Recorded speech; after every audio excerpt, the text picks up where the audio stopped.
করলে আমরা কিন্তু ব্যবস্থা নেব কঠোরভাবে।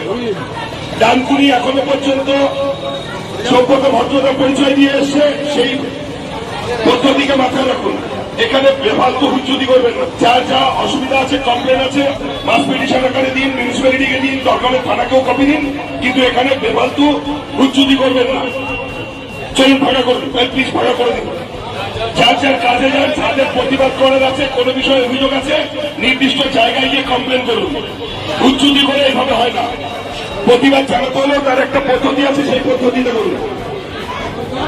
চলুন ফাঁকা করে দিন। এখানে দিদিভাই প্রত্যেককে বলছি,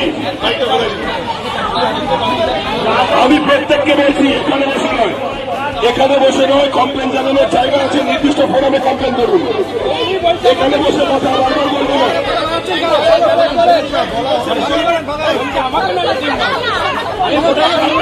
আপনাদের যেখানে টিম আছে। রাজ্যে বিজেপি সরকার ক্ষমতায় আসার পর রাজ্যের বিজেপি সভাপতি শ্রমিক ভট্টাচার্য কথা দিয়েছিলেন যে ভোট পরবর্তী হিংসা যদি দমন না করতে পারি তাহলে ইস্তফা দেব। দেখা যায় তার পরবর্তীতে ভোট পরবর্তী হিংসা তুলনামূলকভাবে অনেক কম হয়ে যায় বা সংক্ষিপ্ত হয়ে যায়। কিন্তু এই ভোট পরবর্তী হিংসা অন্য এক রূপ নিয়ে নেয়। যখন সমস্ত দুর্নীতিগ্রস্ত নেতাদের গ্রেফতার করা হচ্ছে তখন দেখা যায় ডিম বিক্ষোভ। এমন কোনো অভিযুক্ত নেতা নেই যারা গ্রেফতার হওয়ার সময় ডিমের ঠোকা খাননি, ডিম ছড়া খাননি। ব্যাপারটা নীতিগত দিক থেকে খারাপ, আর নীতিগত দিক থেকে খারাপ হওয়ার কারণে বিভিন্ন মানুষরা এর নিন্দাও করেছেন। আর এই নীতিগত দিক থেকে খারাপ হওয়ার কারণে ডানকুনি থানার আইসি শান্তনু সরকার কড়া হুঁশিয়ারি দেন সে সমস্ত ডিম ছড়া মানুষজনকে, যদি এবার তারা ডিম ছোড়েন তাহলে এর বিরুদ্ধে কড়া ব্যবস্থা নেবেন।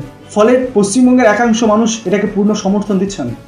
দেখতে থাকুন এক্সক্লুসিভ তথ্য গ্লোবাল 19-এর সঙ্গে আমি নোবেল।